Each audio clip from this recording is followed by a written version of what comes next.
Traits that, for the most part, remain the same throughout life. Make sense? Okay? Your secondary traits are learned and shaped. The secondary traits are traits that are learned and shaped and conditioned over time. Make sense? Make sense? Let's go back.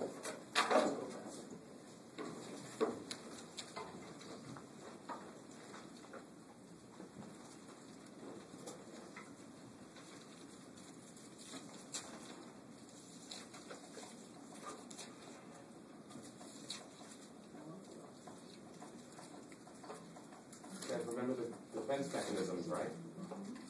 The five? Oh, your defense? Five defense mechanisms? Oh, Okay. those were the five. Listen.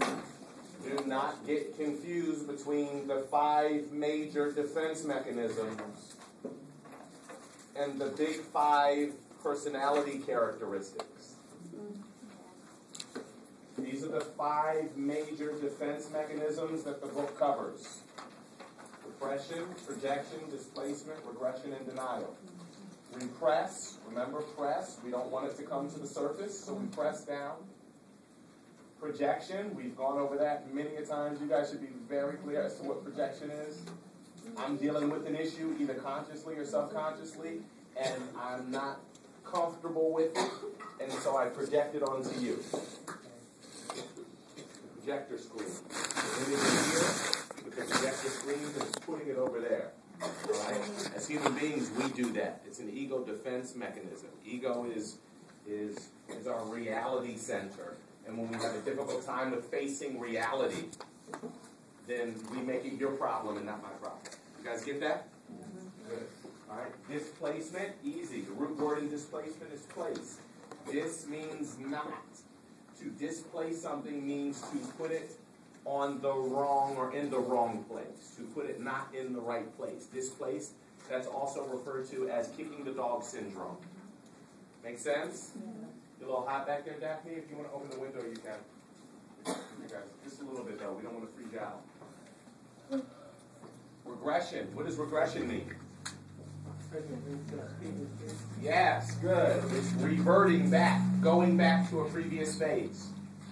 All right, so here a person is being forced to deal with reality, and you share reality with them, or you talk to them about what's really going on, and they revert back to a childlike state because they can't handle the truth. Make sense? Does that make sense, class? Yeah. Okay. And then last but not least is denial.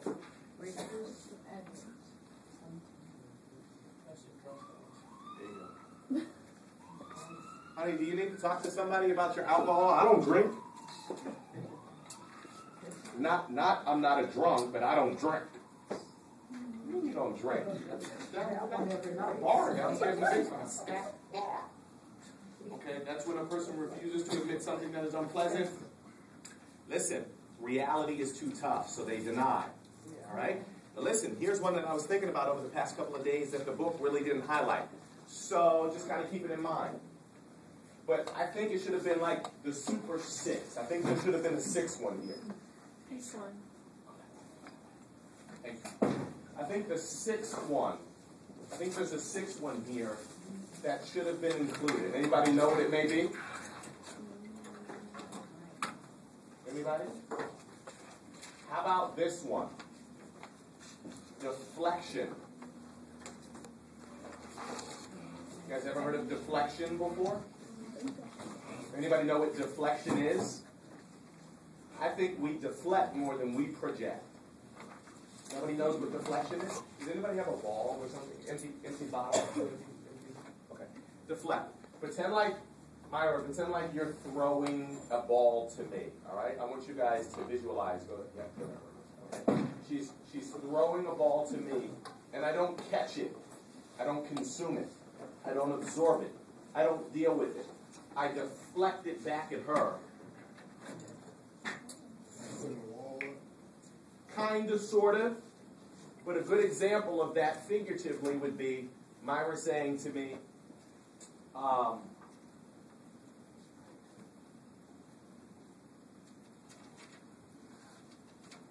Toby, I think you have a temper. And I deflect and say, you're so judgmental. You guys get that? Why you throw it back on her? Throw it back on. I deflect. Deflection.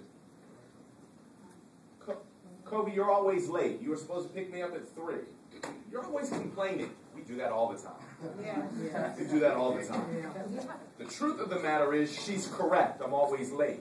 Watch this. But because my ego, my reality center, can't manage and handle the truth,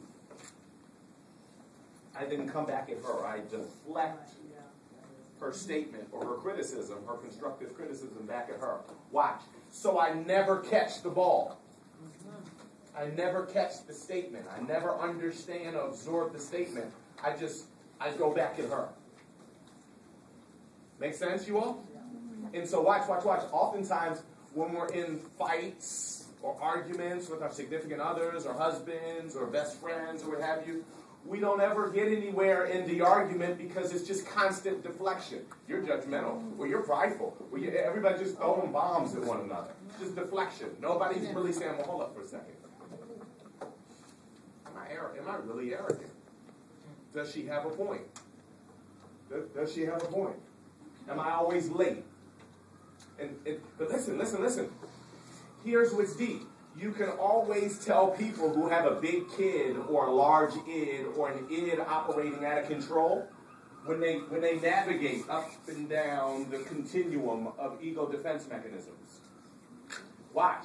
Because a secure, mature adult can handle the truth, even if the truth is not flattering. Mm-hmm. You guys get that? Yes. Watch. Kid with the wild id or the out of control id would say, here's a perfect example. I'm on a basketball team and we lose. And the coach after the game says, so team, what happened, man? You guys didn't seem like you were in it. And we respond, man, it was the refs. The refs were cheap. The refs blew some calls. Wait. The refs aren't in charge of putting the ball in the basket. The refs aren't in charge of getting back on defense. A mature human being can say, you know what? Even though it's constructively critical, it's the truth. An immature, insecure adult hangs out here because they've got a wild id and they act like a kid. So these five, number 6 needs to be deflection. So you want it's the inability. Yeah, you can add that. The inability of one to accept the truth, so they deflect criticism back at the person, away from them. They deflect the criticism away from themselves. So it doesn't necessarily have to be back at the person who's criticizing them. It could just be deflecting it away in any way. It could be the blame game. Deflection is blame game. You guys get that? Mm-hmm. Okay, cool.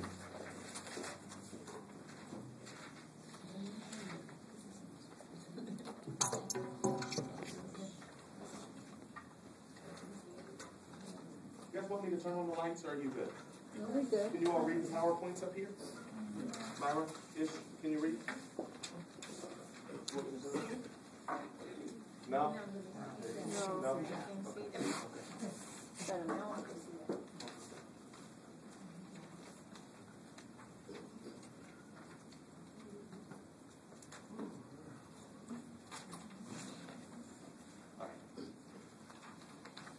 So where we started today was we were looking at core personality traits, the difference between central traits and secondary traits.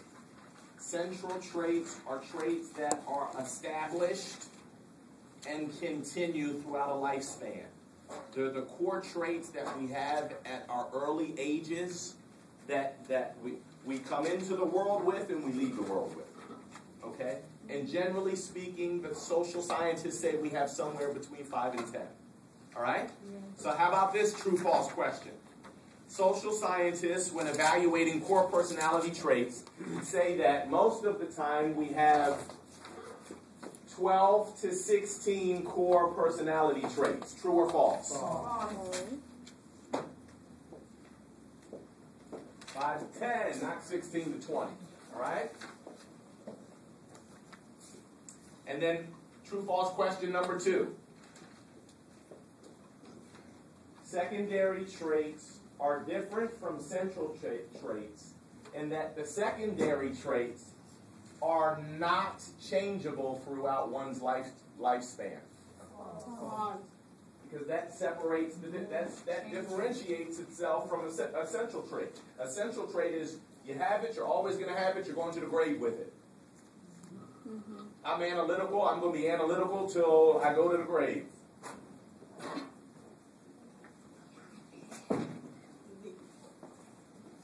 Make sense?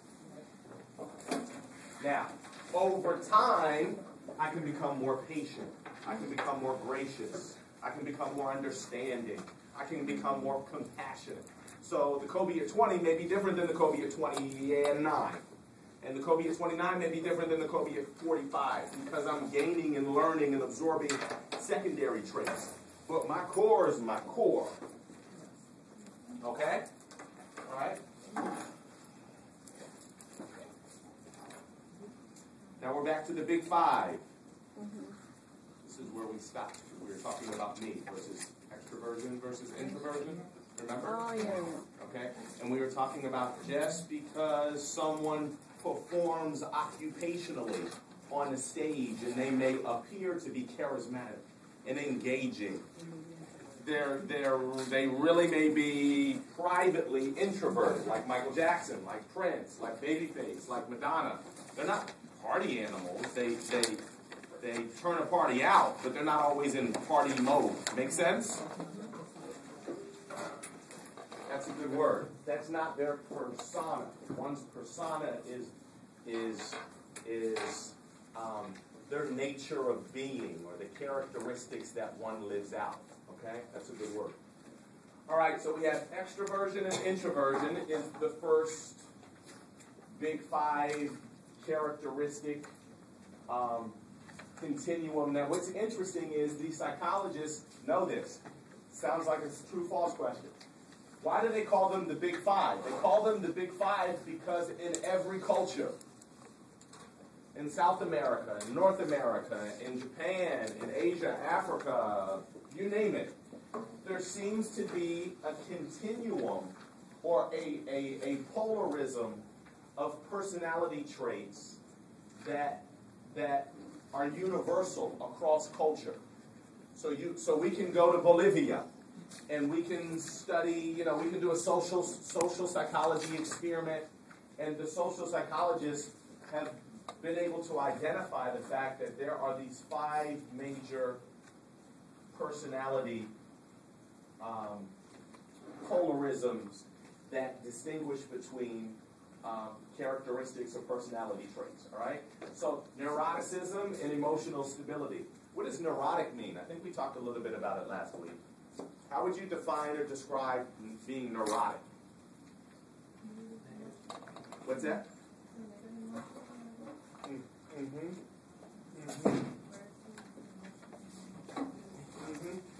How would we define if someone's neurotic though? How would we define neurotic? What does it? Does it always have to be negative? No. Not necessarily, right? Not necessarily. It can mean probably coming from a more of a. Okay, you've got your crazy continuum, and then you've got your intensity continuum, right? You've got so neuroticism can on a scale of 1 to 10, you can be crazy, and then at the same time, you can also be very intense. The emotionally stable person is balanced, and they don't really get knocked out off kilter by the throes of life or by the issues of life. But there's a stability there. There's a balance there in the good, the bad, and the ugly. All right? Make sense?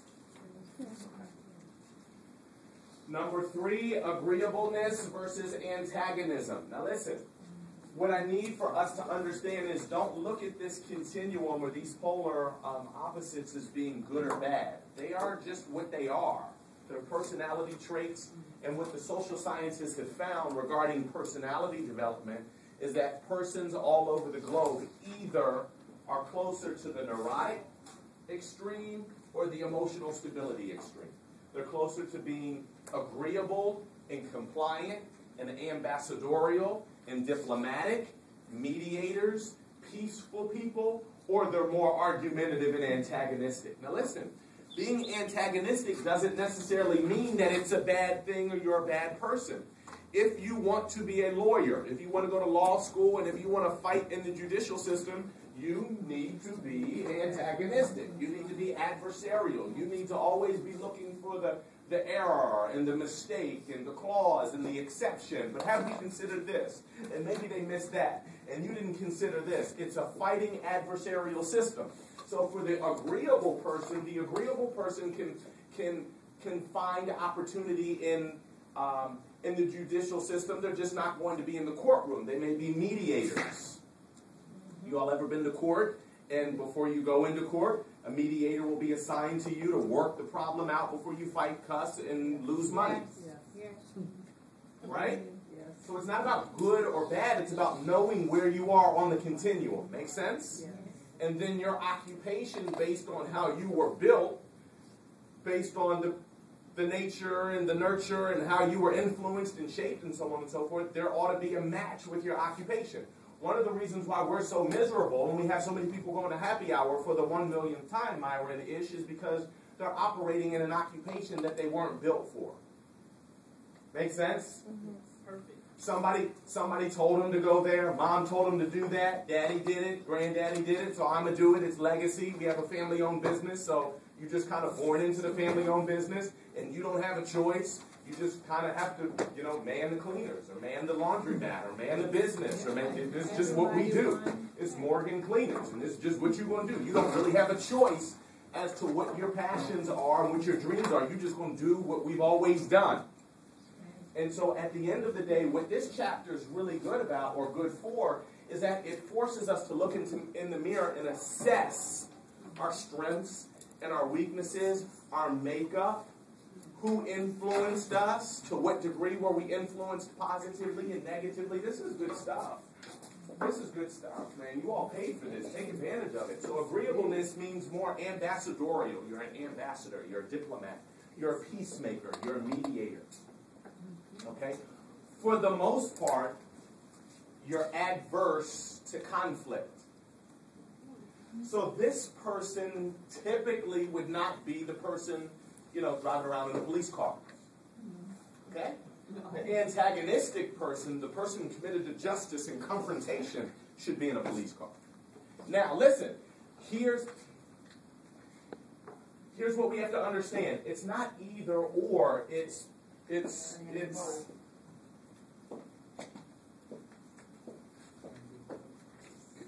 yeah. It's not either or. It's not I'm here or I'm either here. No, it's a continuum. So you're either here or here or here.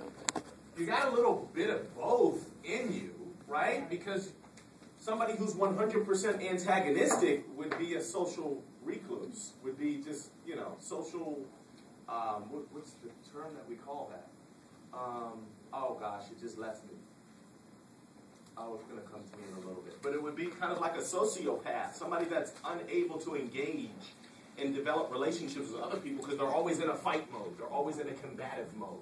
So it's good to be antagonistic at times, and it's good to be agreeable at times. What this chapter is talking about is you have a core personality trait where you fall on the continuum. And every culture has these big five, and the persons are either closer to this extreme or that extreme. Got it? Yes. Make sense? Yes.